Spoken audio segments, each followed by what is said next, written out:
No back de hoje, a gente vai falar sobre a opinião de um ex-executivo, um padrinho da IA do Google, né? O Geoffrey Hinton. Estava tendo uma hype, né? Ele não é um dos caras da hype, né? Ele é um cara que é altamente crítico, ele foi um dos que estava desenhando, mas ele estava pensando e estava vendo como é que estava caminhando e não estava agradando ele, porque estava tendo pouca influência humana no processo de aprendizado e as pessoas estavam querendo agilizar e avançar ao máximo, né? O mais rápido possível isso, sem levar em conta questões humanas e alimentar essa base que está sendo criada com gestos, com cheiros, com outras coisas que são necessárias para se compreender a realidade humana, né? Chegar nesse ponto, né, de você conseguir dar uma pausa e fazer ele compreender inputs diferentes, a não ser informação básica que já tem na internet, como estão fazendo atualmente. Que é realmente muito racional e muito procedente, né? Você não concebe a realidade só através de escrita, a gente sabe disso, que a oralidade ela pesa muito, né?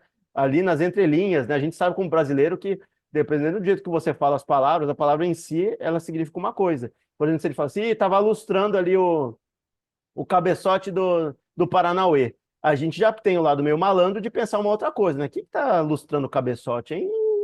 Você percebe ali, tem as entrelinhas no meio da língua, né? Que a gente percebe. E uma aí não vai ter todo o arcabouço cultural, não vai ter toda a história, né, por trás da nação para entender o que essas palavras realmente significam nesse contexto. Então ele está querendo dizer não só num contexto nas entrelinhas, mas nos cheiros, a enxergar gestos, a gente conseguir ter um panorama para ela aprender com isso tudo e ela não deixar de fora e muitas vezes poder ter problemas na hora dela tocar a sociedade, porque a gente está caminhando para entregar na mão dela, né, a sociedade. A sociedade vai ser controlada por inteligências artificiais. A gente está cada vez mais caminhando para esse lado.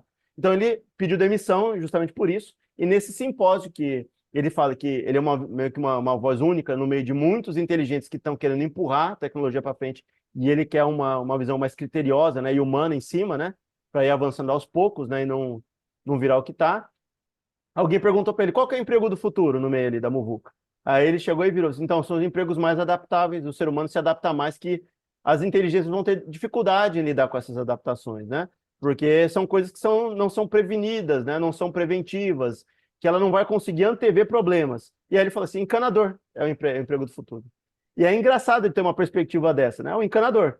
Da mesma forma como tem pessoas que falam assim, uma coisa que não vai substituir o toque, o desenvolvimento humano de uma criança, são professoras, né? Professoras infantis e tal, etc, né?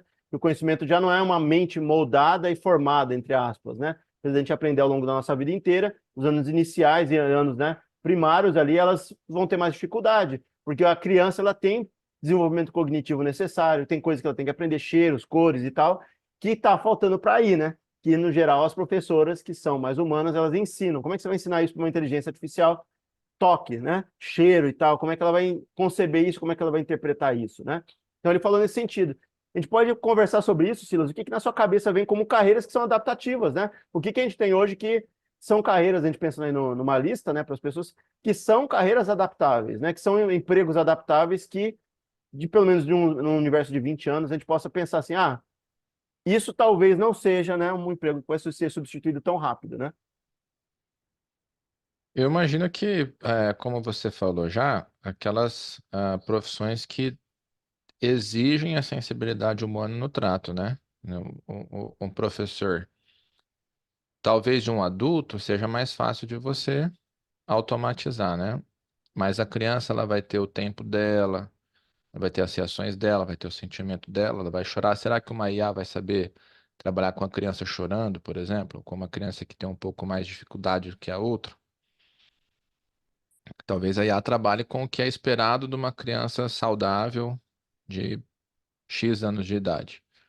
Mas a gente sabe que a sala não é sempre homogênea, né? Sempre tem aquele diferente, que às vezes é um pouquinho mais devagar, que exige um pouquinho mais de atenção.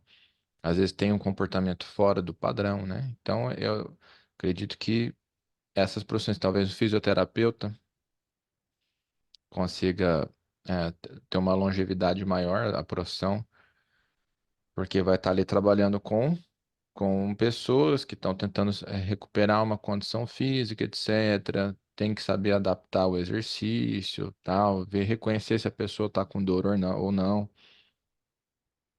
A princípio, assim, eu penso nessas duas. Você tem alguma coisa em mente de profissão? A gente pode lembrar da ficção, né? Querendo mencionar e querendo fazer esse exercício de umas para o lado humorístico, outras não para o lado humorístico, né? O Simpsons fez que a gente sabe que são os mesmos criadores do Futurama, né? O Matt Groening, né? E se a gente pensar que tem um episódio no Simpsons que fala que no futuro só vai ter cuidador de idoso, ele brinca com isso, né? Que todo mundo no futuro, a Bart e a Lisa vão para o futuro, eles só enxergam o cuidador de idoso. Ou seja, vai se acabar a renovação da população, e, ou seja, ou só vai ter idoso, ou vai ter gente que vai cuidar de idoso. Então, porque o restante vai estar tudo automatizado, né? De acordo com a perspectiva dele. O cuidador de idoso é um outro, que também talvez precise, mas tem uma outra questão que a gente acabou de falar numa outra pauta, né? Talvez uma inteligência artificial bem ajustada a discurso e conversa, o que mais é necessário para um idoso hoje em dia é atenção, é conversa, é diálogo, né? E talvez essas AIs tomem o lugar do diálogo. Eu não sei se talvez na questão física, de adaptação física, né, de levar de um lugar para o outro e tal, talvez uma automação possa fazer isso para um idoso, porque o idoso, a curva né, de desenvolvimento dele não é tão necessária, né? Ele não precisa se desenvolver, ele precisa de atenção. E atenção, talvez você treine uma AI para fazer isso, né? Até nesse sentido, eu não sei, eu questiono um pouquinho, né, essa leitura de que no futuro só vai ter esse tipo de emprego, né? A gente pensar também em fatores externos, né? Uma das dificuldades que hoje em dia tem, mas que um momento vai ser equacionado, né? São as intempéries, né? A natureza, ela entra no meio de muitas coisas, né? Então, para você conseguir evitar todos, né? Para ter essa curva para carro autônomo e outros mais, vai chegar, que eles vão rastrear quase 100% de todas as coisas. Mas, para chegar em prever tudo que uma natureza pode gerar, né? Talvez demore um ciclo maior, né? Para isso acontecer. Mas eu acho que essa área de motorista está sendo empurrada de uma forma tal que não vai ter como continuar dessa forma, porque vai virar autônomo em alguma medida, né, em algum momento, né? A gente já tem se a gente pensar que a empresa maior, o Google, tem todo mundo praticamente rastreado, né? Eu falei com a Denise, a gente foi para um determinado lugar numa viagem, e aí eu falei assim, vamos dar uma olhadinha aqui. Eu dei um tapa no celular, olhei, cliquei na esquina, que eu estava lá, que eu queria olhar, e eu comecei a andar na rua, da mesma forma como fui presencialmente, com a câmera do Google, dentro do Street View. Porque ela já tem mapeada quase cada cantinho do mundo, né? Então você já tem mapeado, imagina o tipo de informação que eles vão ter interno, né? Talvez pets ainda, né? Por mais que você controlar um pet hoje em dia, né? Ou você levar num veterinário. A gente vê que tem reações diferentes se for um maquinário, algum tipo de coisa metálica, né? Algum tipo de forma de se lidar com o cachorro corre para lados diferentes, né? O cachorro muitas vezes sofre, né? Se não tiver um cuidado e tal. Talvez cuidadores, né? Nesse sentido de cachorro seja uma coisa que não vai passar tão fácil. Andar, eu acho que talvez sim. Andadores de cachorro dá para se fazer com uma coisa mais autônoma, né? Mas se você pensar em áreas que cuidam de seres humanos e adaptáveis, acho que são as duas, né? As duas ondas principais, né? Cuidado humano, que realmente precisa do contato humano, seja para desenvolvimento, né? Nos anos iniciais, nos anos primários, né?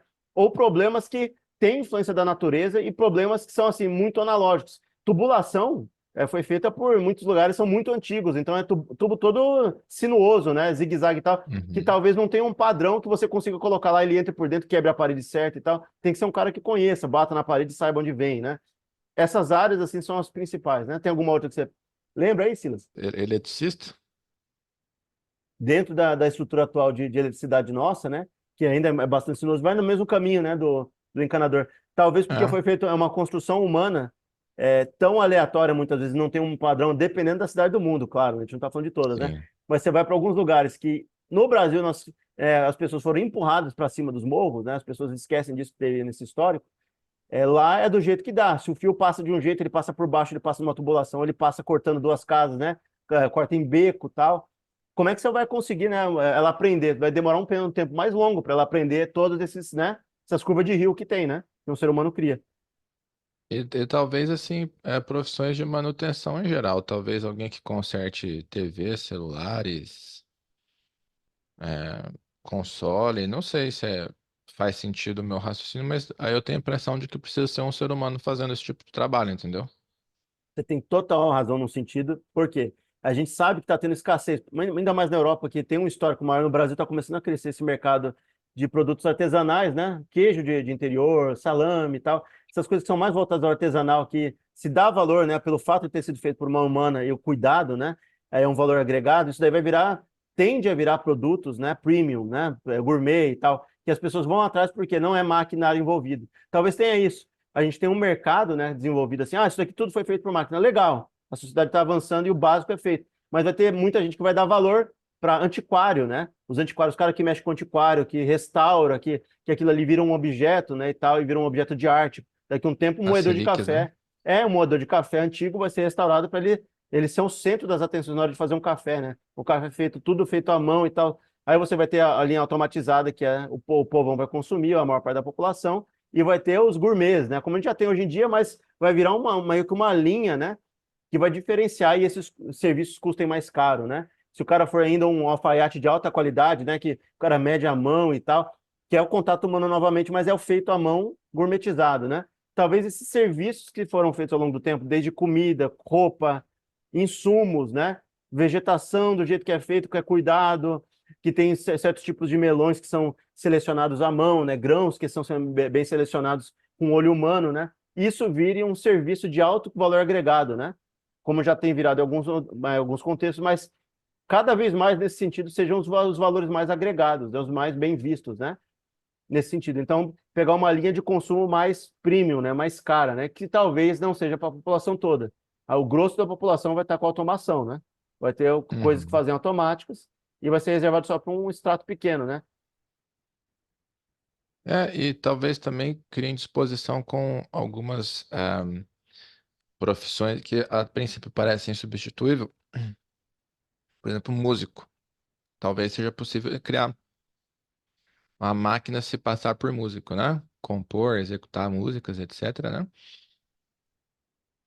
E então, mas talvez fosse assim, o Detroit Become Human traz essa questão que era o quê? O músico divulgando, né, a música dele, que fala assim, ó, venha ver uma música executada por pessoas, né? Não por máquinas, né? Vai mais ou menos na ideia que você falou aí da gourmetização da coisa, né? Da romantização da coisa. E também profissionais do prazeres, né, cara? Que aí lembra do Blade Runner, que é aquele o personagem lá é confrontado, né? Como você viu, mas escuta, quanto tempo faz que você não tem uma mulher de verdade, né? Então, o artificial propõe, sacia e tal, mas e o de verdade? Quando que você vai ter, entendeu? Talvez crie esse tipo de animosidade entre profissionais humanos e profissionais artificiais, né? E é engraçado nessa cena que você falou aí, porque o que que é. E aí volta naquele negócio: o que que é real e o que não é real, né? Ele ali, ele é um replicante, né? Ele é uma réplica, né? Então, tinham humanos e tinham níveis de humanos diferentes. Ele também, mas o que que é um humano de verdade? A relação real, né? É um ser biológico, mas ele também foi feito em laboratório, né? Ele também foi feito de forma artificial, né? De uma forma, entre aspas, artificial, né? Então, o que que de fato é original, artificial, real, não real, né? A gente começa a debater essas coisas, né? Se realmente é profundo, né? Se tem uma experiência profunda com o natural, né? Porque, né, entre aspas, não são pessoas advindas do natural, né? Então, a gente vai ter essa contradição sempre ao longo aí, né, da existência humana, enquanto a gente já está caminhando para esse lado, né? Mas é interessante a gente pensar também que além desses trabalhos, né, que antigamente eram vistos, né, como trabalhos braçais, ruins e tal, quem é que vai se dispor a fazer as coisas de forma manual, né? Tinham serviços muito periculosos, né? Serviços de perigo alto, né? Será que a pessoa, por exemplo, né, então ganha-se muito bem por fazer um produto final, fazer esse serviço, mas o risco de se lidar com o que precisa ser feito para fazer esse produto final é muito alto.